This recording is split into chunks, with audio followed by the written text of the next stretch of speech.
Welcome to the channel SRT Telugu lectures. మన ఈరోజు C plus plus వీడియోస్లో డిరైవ్డ్ డేటా టైప్స్ గురించి డిస్కస్ చేద్దాము. మీకు కనుక వీడియో కంటెంట్ నచ్చినట్లయితే అలాగే ఈ కంటెంట్ మీకు హెల్ప్ అవుతుందని అనిపిస్తే ప్లీజ్ ఈ ఛానల్ని సబ్స్క్రైబ్ చేయడం అయితే మర్చిపోవద్దు.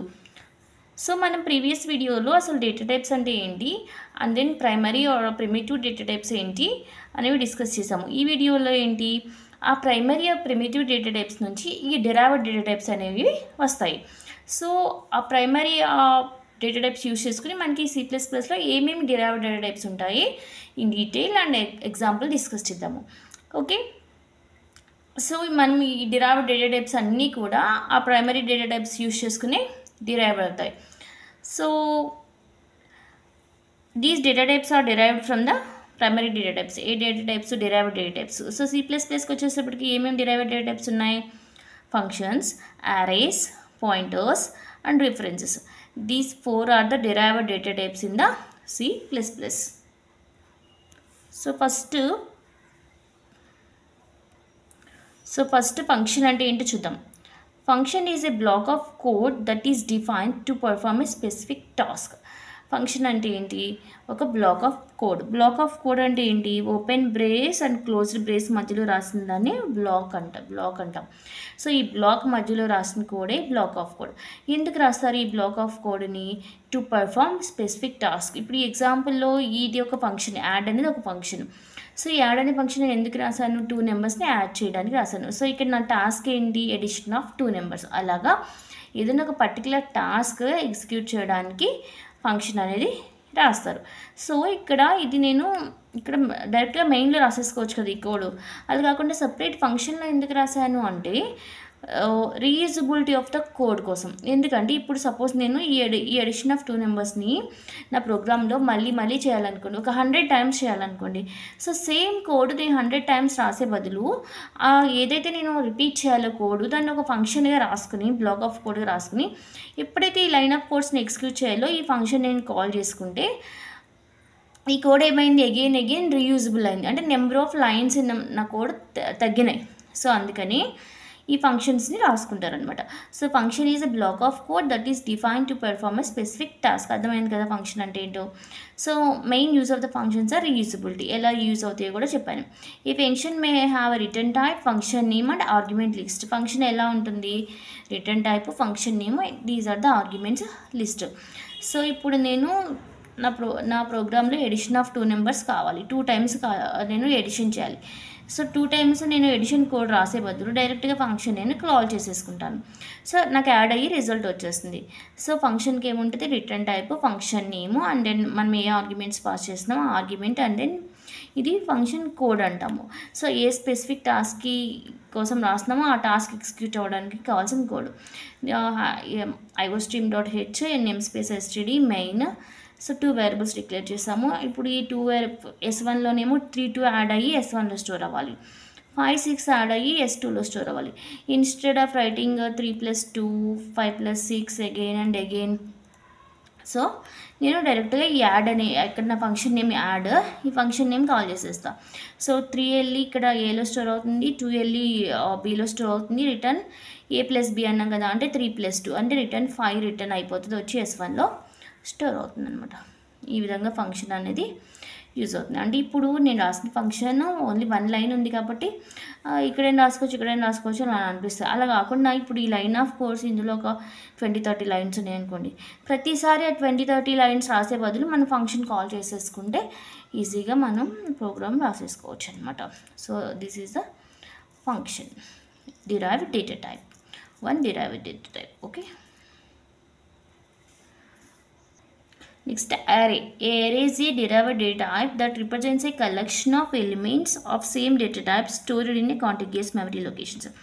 సో ఇప్పుడు వరకు మనం int a = 2, int s = 3 అట్లా ఒక వేరియబుల్లో ఒక వాల్యూ మాత్రమే స్టోర్ చేసాం. అలా కాకుండా కాంటిగ్యూస్ మెమరీ లొకేషన్స్లో ఉండే వాల్యూస్ అన్నిటిని అండర్ సింగిల్ నేమ్తో స్టోర్ చేసుకోవాలంటే మనకి ఈ డిరైవ్డ్ డేటా టైప్ అరే అనేది యూజ్ అవుతుంది.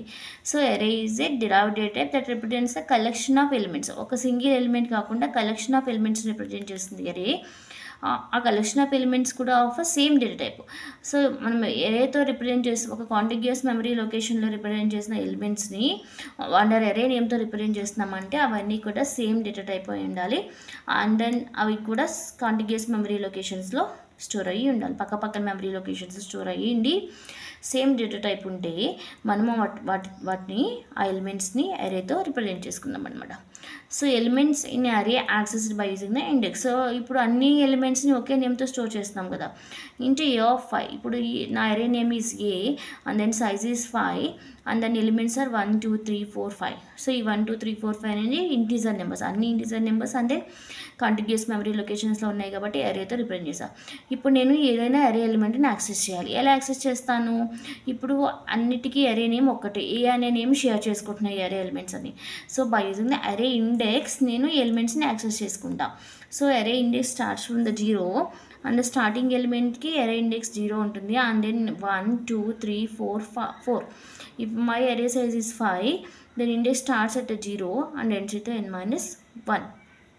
సో అరే సైజ్ n అయితే 0తో స్టార్ట్ అవుతుంది ఇండెక్స్, n-1తో ఎండ్ అవుతుంది. సో నేను ఏదైనా పర్టికులర్ ఎలిమెంట్స్ని యాక్సెస్ చేయాలనుకుంటే అరే ఇండెక్స్తో యాక్సెస్ చేస్తాను. సో ఇప్పుడు నేను ఏ ఆఫ్ 0 ఎలిమెంట్ని S1లో స్టోర్ చేశాను అనుకోండి, S1లో ఏం స్టోర్ అవుతుంది 1. సో ఏ ఆఫ్ 1 ఎలిమెంట్ని S2లో స్టోర్ చేశాను అనుకోండి, ఏ ఆఫ్ 1 S2 వాల్యూ ఏమవుతుంది 2. అంటే individual elements of the array index use చేసుకుని యాక్సెస్ చేసుకుంటాం. So next derived data type is pointer. ఈ pointer is a variable which stores the memory address of another variable. So ఇప్పుడు మనము into n అని ఏదైనా ఒక డిక్లరేషన్ చేసామనుకోండి, declaration చేస్తే ఏమవుతుంది? So integer data type size ఎంత 2. సో ఒక 2 bytes రిజర్వ్ అవుతుంది ఏదైనా ఒక మెమరీ 2000 మెమరీ లొకేషన్లోనూ ఎక్కడ n కోసం. సో ఇప్పుడు ఈ n ఇలా నేను డిక్లేర్ చేస్తే n వేరియబుల్కి నేమ్ ఉంది, ఆ నేమ్కి సమ్ మెమరీ అడ్రస్ మెమరీ లొకేషన్లో కొంత సైజ్ ఆఫ్ మెమరీ ఎలగేట్ అవుతుంది. సో ఆ ఎలగేట్ అయిన మెమరీకి ఏమవుతుంది? ఒక అడ్రస్ ఉంటుంది. సో ఈ pointer is a variable which stores the memory address of another variable. ఇప్పుడు ఈ n వేరియబుల్కి అడ్రస్ ఎంత 2000 ఉంది. సో ఈ పాయింటర్ అనేది ఏమవుతుందంటే ఈ వేరియబుల్ యొక్క అడ్రస్ని స్టోర్ చేస్తుంది. మామూలుగా వేరియబుల్ nలో నేను ఏం స్టోర్ చేయగలను? ఇంటీజర్తో డిక్లేర్ చేస్తే ఇంటీజర్ వాల్యూ స్టోర్ చేయగలను. సో కానీ ఈ పాయింటర్ వేరియబుల్ ఇది నార్మల్ వేరియబుల్, కానీ పాయింటర్ వేరియబుల్ ఏం చేస్తుంది? ఈ వేరియబుల్ యొక్క అడ్రస్ని స్టోర్ చేస్తుంది. So pointers are used in a dynamic memory allocation and to access a memory location of variable directly. So మనము కంపైల్ టైంలో కాకుండా రన్ టైంలో మెమరీ అలిగేట్ చేయాలంటే వేరియబుల్స్కి dynamic memory allocation concept use చేసుకున్నాము. అందులో మనకి పాయింటర్స్ అనేవి యూజ్ అవుతాయి. అలా కాకుండా అంతేకాకుండా ఏదైనా ఒక వేరియబుల్ అడ్రస్ డైరెక్ట్గా యాక్సెస్ చేయాలంటే ఈ పాయింటర్స్ అనేవి యూజ్ అవుతాయి. అండ్ దెన్ ఇప్పుడు నార్మల్ వేరియబుల్కి పాయింటర్ వేరియబుల్కి డిఫరెన్స్ ఏంటంటే స్టార్. ఇప్పుడు నార్మల్ నేను ఇంటీజర్ వేరియబుల్ డిక్లేర్ చేయాలనుకున్నాను, ఇంటి n అని డిక్లేర్ చేశాను. సో అదే n నేను పాయింటర్ వేరియబుల్గా డిక్లేర్ చేయాలంటే ఈ వేరియబుల్ ముందు స్టార్ పెట్టాలి. స్టార్ పెడితే దాని మీనింగ్ అంటే ఇది పాయింటర్ వేరియబుల్. పాయింటర్ వేరియబుల్ ఏమి స్టోర్ చేయాలి? అడ్రస్ స్టోర్ చేయాలి, నార్మల్గా వాల్యూస్ కాదు. సో ఇంటూ స్టార్ ptr అంటే ఇది పాయింటర్ వేరియబుల్. ఇప్పుడు ఇది ఏంటి n, ఇది నార్మల్ వేరియబుల్. డిఫరెన్స్ అర్థమైందా? దీని ముందు స్టార్ లేదు కాబట్టి ఇది నార్మల్ వేరియబుల్. అండ్ దెన్ మనం ఇందులో 23 స్టోర్ చేసాము, ఇది స్టార్తో డిఫైన్ చేసాము కాబట్టి పాయింటర్ వేరియబుల్. ఈ పాయింటర్లో ఏం చేసాము? Address ampersand represent address. ఇది ఏ వేరియబుల్ అడ్రస్ ప్లేస్ చేసాము? n వేరియబుల్ అడ్రస్ మనం ఈ ptrలో స్టోర్ చేసామన్నమాట. అర్థమైందా? ఈ విధంగా pointer variables holds the address of another variable. ఇప్పుడు ఈ n వెళ్ళి ఎక్కడో 2002 లొకేషన్లో మెమరీ రిజర్వ్ చేసుకుంది అనుకోండి. ఇప్పుడు ptrలో ఏముంటుంది వాల్యూ? ptr ఈక్వల్ టు 2022 ఉంటుంది, ఎందుకంటే n వేరియబుల్ యొక్క అడ్రస్ 2022 కాబట్టి. So pointer is a variable which holds the address of an another variable.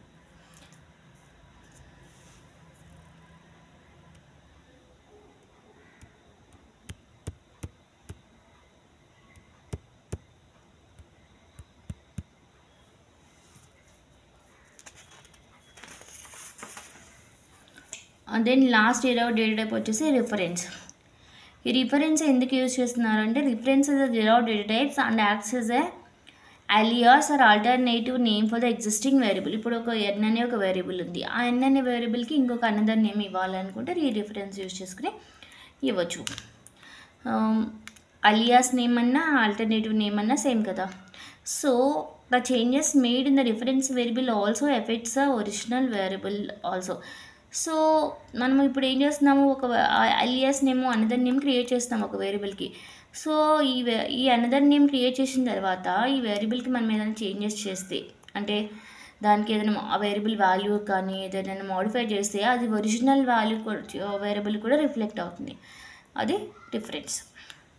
చూడండి, ఇంటూ n ఈక్వల్ టు 10 అని ఒక n వేరియబుల్ డిఫైన్ చేసి దానికి 10 వాల్యూ అసైన్ చేసాము. ఇప్పుడు దీనికి అలియాస్ నేమ్ క్రియేట్ చేస్తాము. ఎలాగా, ఇంట్ యాంపర్సెంట్. రిఫరెన్స్కి ఇలా క్రియేట్ చేయాలి యాంపర్సెంట్ యూజ్ చేసి. Int ampersand of r v equal to n. ఇప్పుడు n అనే వేరియబుల్కి మనం ఏం చేస్తున్నాము, రిఫరెన్స్ క్రియేట్ చేస్తున్నాము. ఆర్వి అని పెట్టాను రిఫరెన్స్ వేరియబుల్ అని. సో ఇప్పుడు ఈ రిఫరెన్స్ వేరియబుల్కి నేను ఏం చేశాను, 20 అసైన్ చేశాను. 20 అసైన్ చేస్తే ఈ వాల్యూ n కూడా చేంజ్ అయిపోతుంది. ఇప్పుడు nలో 20 ఉంటుంది, రిఫరెన్స్లో కూడా 20 ఉంది. అంటే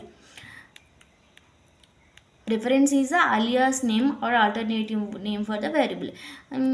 ఏంటి, రిఫరెన్స్ వేరియబుల్లో ఏదైనా చేంజెస్ చేస్తే అది ఒరిజినల్ వాల్యూ కూడా ఎఫెక్ట్ అయిపోతుంది.